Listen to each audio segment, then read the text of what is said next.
Okay, तो चलो पहले क्वेश्चन पढ़ते हैं। A rectangular conducting loop of length 4 centimeter and width 2 centimeter is in the xy plane as shown in the figure। ये हमारा x axis है, ये y एक्सिस है, तो ये पूरा जो प्लेन हो गया हमारा वो xy प्लेन हो गया। इसमें एक रेक्टेंगुलर लूप रखा हुआ है। It is being moved away from a thin and long conducting wire along the direction ये with a constant speed v। ठीक है, एक लॉन्ग वायर है, उसमें करंट फ्लो हो रहा है, ये उससे अवे मूव कर रहा है। कौन से डायरेक्शन में? इधर उधर उधर, कहाँ? उसके लिए मेरे को बताया कि डायरेक्शन ये वाला डायरेक्शन है। ठीक है, इसकी मदद से हम लोग डायरेक्शन निकाल लेंगे कि किधर जा रहा है with a constant speed. Speed उसका फिक्स है। The wire is carrying a steady current 10 ampere. ये वायर में 10 ampere is in the positive x direction shown है। The current of 10 micro ampere flows through the loop when it is at a distance of 4 centimetre from the wire. जब ये wire से 4 centimetre के distance पे होगा तो इस पूरे लूप में जो करंट फ्लो हो रहा है वो 10 माइक्रो एम्पियर का है। ठीक है, ये अवे जा रहा है, ये जैसे जैसे दूर जाएगा इसमें करंट इंड्यूस होगा। देखते हैं Faraday's law. If the resistance of the loop is 0.1 ampere, इसका पूरा रेजिस्टेंस है 0.1 ampere, then the value of v, ये कौन से स्पीड से जा रहा होगा वो निकालना है। परमेबिलिटी की वैल्यू मेरे को दी हुई है। चलो अब देखते हैं क्या हो रहा है। देखो ये वायर में करंट फ्लो रहा है, ये वायर में करंट फ्लो रहा है,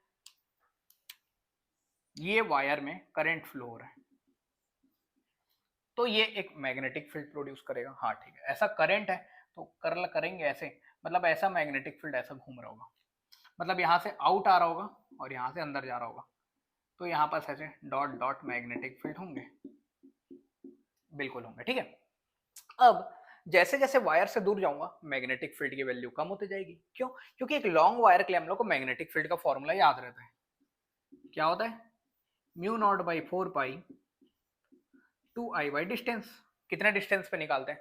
ठीक है, तो इसको मैं म्यू नॉट बाई 4 पाई नहीं, इसको मैं लिखने वाला हूँ पूरे टाइम पर 10⁻⁻⁷। ठीक है, तो 10⁻⁻⁷ 2i/r हमारा होता है। ठीक है, अब जैसे जैसे ये डिस्टेंस में बढ़ाऊंगा r, वैसे वैसे b की वैल्यू क्या होते जाएगी? कम होते जाएगी। मतलब इस पास पे मैग्नेटिक फील्ड ज्यादा है, थोड़ा दूर पे कम है, थोड़ी दूर पे और कम है, थोड़ी दूर पे और कम, और धीरे धीरे कम होते होते पूरा कम हो गया। चलो ठीक है, अब देखते हैं ये वायर, ये जो पूरा लूप है, हाँ ठीक है, ये मैग्नेटिक फील्ड चेंज होने वाला है, इससे गुजरने वाले जो बाहर निकलने वाले मैग्नेटिक फील्ड है वो चेंज हो रहे हैं। ठीक है चलो, क्योंकि ये जो लूप है वो मूव कर रहा है। कैसे मूव कर रहा है? इस डायरेक्शन में मूव कर रहा है, मतलब ये एक्स एक्सिस में भी मूव कर रहा है और ये वाई एक्सिस में, तभी तो ऐसे मूव कर रहा है। चलो देखते हैं कौन से डायरेक्शन में मूव कर रहा है, पहले ये समझ लेते हैं। चलो, तो ये मेरे को डायरेक्शन दिया हुआ है, तो मैं वेलोसिटी कैसे लिखूंगा? अगर ये कांस्टेंट स्पीड से मूव कर रहा है तो उसको हम लोग लिख सकते हैं v x i cap plus v y z cap. X और वाई की जरूरत है, बस जेड में नहीं जाना है। ठीक है, तो डायरेक्शन के लिए मेरे को ये दिया क्या कि √3/2 एक्स में जाना है और वाई में कितना जाना है? 1/2 वाई कैप। मतलब वो कहीं ना कहीं ऐसे जा रहा होगा, ऐसे। ये उसका डायरेक्शन ऑफ मोशन है, मतलब यही उसका स्पीड इधर ही रहने वाला है। ये एंगल हम लोग निकाल लेते हैं टेन थीटा यूज करके, परपेंडिकुलर बाई बेस 1/2 √3/2 1/√3 30 डिग्री। ठीक है, तो 30 डिग्री में मतलब एक्स डायरेक्शन में उसका जो वेलोसिटी है वो v cos 30 है, और जो y डायरेक्शन में है वो v sin 30 है। मतलब हमारा वेलोसिटी कितना हो गया? v cos 30 का i cap plus v sin 30 का j कैप। चलो अब देखते हैं, मतलब ये ऐसे भी जाने वाला है और ये ऐसे भी जाने वाला है, मतलब ये ऐसे जाने वाला है। अब जो ऐसे जाने वाला कंपोनेंट है ना, जो ऐसे जाने वाला है, मतलब जो कंट्रीब्यूट कर रहा है इधर ले जाने में, कौन कर रहा है? ये x वाला। इसको तो मैं नेग्लेक्ट कर दूंगा, उसको तो मैं काट ही दूंगा। क्यों? क्योंकि इस वेलोसिटी के नाम से ना इस लूप में कोई ईएमएफ इंड्यूस नहीं होने वाला। जैसे जैसे ये आगे जाएगा, सोचो सोचो, एक वायर यहाँ यहाँ यहाँ यहाँ यहाँ यहाँ यहाँ यहाँ मैग्नेटिक फील्ड सेम है क्योंकि बराबर डिस्टेंस है। यहाँ थोड़ा कम है, पर सब जगह, ये सब जगह सेम है पर थोड़ा कम है इससे। फिर और ऊपर में, इसको साफ करते हैं, अब ये काम करनी है, इसको हटाओ, हटाओ इसको। ठीक है, और थोड़े ऊपर जाने से थोड़ा और कम है, और थोड़े ऊपर जाने से थोड़ा और कम है, और थोड़े ऊपर जाने से थोड़ा और कम है। पर अगर लूप को मैं ऐसे घुमा रहा हूं तो मतलब बार बार भाई इससे जितने अंदर से निकल रहे हैं डॉट, उतने ही डॉट अभी भी बाहर निकलेंगे, उतने ही डॉट निकलने वाले हैं। मतलब चाहे ये ऐसा जाएगा ना तो मैग्नेटिक फील्ड इस लूप के अक्रॉस चेंज ही नहीं होगा, और अगर मैग्नेटिक फील्ड चेंज नहीं होगा एरिया तो चेंज नहीं हो रहा है। मतलब कोई फ्लक्स चेंज नहीं होगा। अगर कोई फ्लक्स चेंज नहीं होगा तो कोई ईएमएफ इंड्यूस नहीं होगा। मतलब जो एक्स कंपोनेंट है ना, इसके वजह से जो ईएमएफ आने वाला है वो कितना आने वाला है, 0। तो मतलब ये वाला वेलोसिटी कोई कंट्रीब्यूशन नहीं देने वाला है ईएमएफ इंड्यूस कराने में। कौन देगा, केवल ये v sin 30 वाला।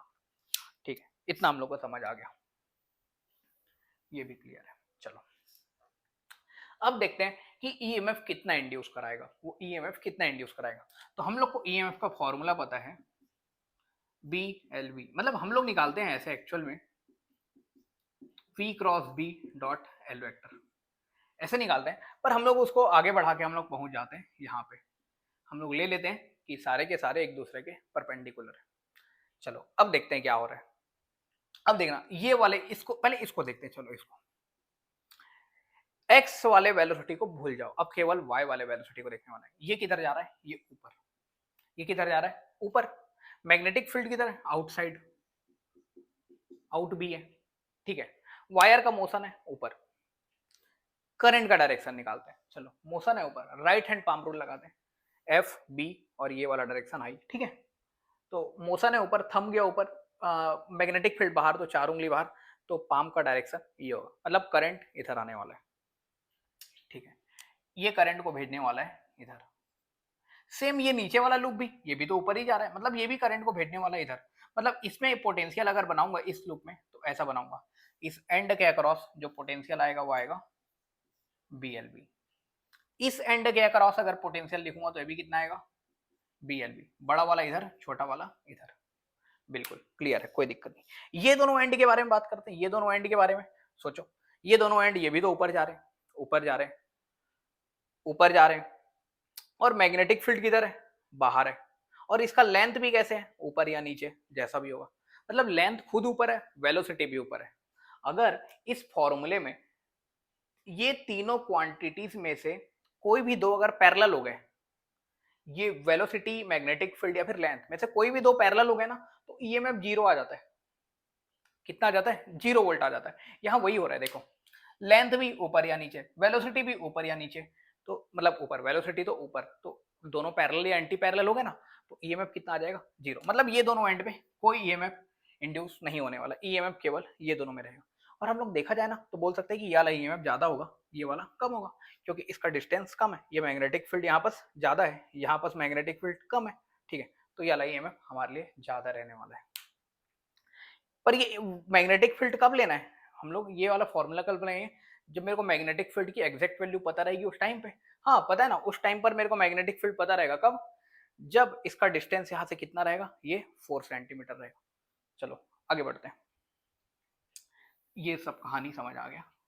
अब हम लोग सीधा लिखने वाले हैं वेलोसिटी का हमारे लिए कौन सा कंपोनेंट काम का था, v sin 30, बस यही हमारे काम का है। ठीक है, चलो अब लिखते हैं हम लोग इसमें ईएमएफ कितना इंड्यूस हो रहा है। तो हम लोग देखें, ये वाला ईएमएफ और ये वाला एक दूसरे को अपोज कर रहे हैं, क्लियर है। E1 माइनस E2, E1 कौन सा है, जो पास में है वो E1 है, बड़ा है। ठीक है, ईएमएफ की वैल्यू हम लोग को पता है BLV, इसके लिए भी कितना, BLV। चलो, पर इसका मैग्नेटिक फील्ड B1, इसका मैग्नेटिक फील्ड B2, तो यहाँ में B1 minus B2। Length, velocity दोनों के लिए सेम है। चलो, पर ये वेलोसिटी कौन सा वेलोसिटी है, ये y एक्सिस वाला है। कौन सा है, y एक्सिस वाला, जिसकी वैल्यू कितनी है, v sin 30, मतलब v/2। तो यहाँ v नहीं लिखूंगा, यहाँ क्या लिख देता हूँ, v/2। ये एक्चुअल वेलोसिटी है। चलो ठीक है, ईएमएफ कितना आ गया, l v/2 कॉमन निकाल लिया मैं, तो कितना आ गया, b1 माइनस b2। ठीक है, लेंथ कितना है, मैग्नेटिक फील्ड भी और सॉल्व कर लेते हैं थोड़ा। ठीक है, मैग्नेटिक फील्ड को लिखने वाला हूँ, अभी भी बोला था मैं, 10⁻⁻7 2। इस वायर में फ्लो होने वाला करंट कितना, 10 एम्पियर। और डिस्टेंस B1 मतलब ये वाला डिस्टेंस 4 सेंटीमीटर, और B2 लिखूंगा तो 10⁻⁻7 2, करंट फिर से 10, और डिस्टेंस इस बार ये वाला डिस्टेंस हो गया 8। ये भी 4 है, ये भी 4 है, 8 सेंटीमीटर। जो कॉमन निकल रहा है उसको निकाल लेते हैं, लेंथ की वैल्यू पुट करते हैं। लेंथ कितना है, इसका लेंथ कितना है, ये वाला लेंथ लेना 2 सेंटीमीटर। लेंथ को मैं लिया 2 सेंटीमीटर। वेलोसिटी यही तो मेरे को निकालना है मेन, यही तो वेलोसिटी एक्चुअल है 2। 10⁻⁻7 कॉमन निकाल लिया, 4 सेंटीमीटर कॉमन निकाल लिया, 2 × 10 भी कॉमन निकाल लिया। यहाँ क्या बचा, अरे सब तो निकल गया, यहाँ बचा 1 और यहाँ बचा ये 4 8 का मतलब 1/2। चलो आगे सॉल्व करते हैं। इसका काम हो गया पूरा, इसको मिटा देते हैं। चलो आगे सॉल्व करते हैं। इसको निकाल ली, इसमें से कौन सेंटीमीटर से सेंटीमीटर, 2 से 2 मर गया, 2 से 4 मर गया, ये 2 से 5 टाइम में, तो बचा 5v 10⁻⁻7 और ये 1/2। ठीक है, तो 5v/2 मतलब 2.5 इंटू 10⁻⁻7v। ये ईएमएफ आया, ये ईएमएफ आया। और ईएमएफ की value equals to I R, simple Ohm's law. पूरा करंट लूप में फ्लो होने वाला करंट कितना था हमारा 10 माइक्रो एम्पियर, तो आई की जगह 10 माइक्रो, और रेजिस्टेंस वायर का रेजिस्टेंस पूरा कितना दिया है 0.1 ओम, ये हो गया 2.5 इंटू 10⁻⁻7। ठीक है, कितना आ गया 10 इंटू 1 तो 1 हो गया, -7 उधर जाके v निकालना है ना, सबको नीचे भेज देता हूँ। ये हो गया 2.5, ये हो गया -6 और ये हो गया -7, कितना हो गया 10/2.5 मतलब 4। तो वेलोसिटी आने वाला है 4 मीटर पर सेकेंड, मतलब ये जो वेलोसिटी हमारा रहने वाला है वो 4 मीटर पर सेकेंड से जाने वाला है।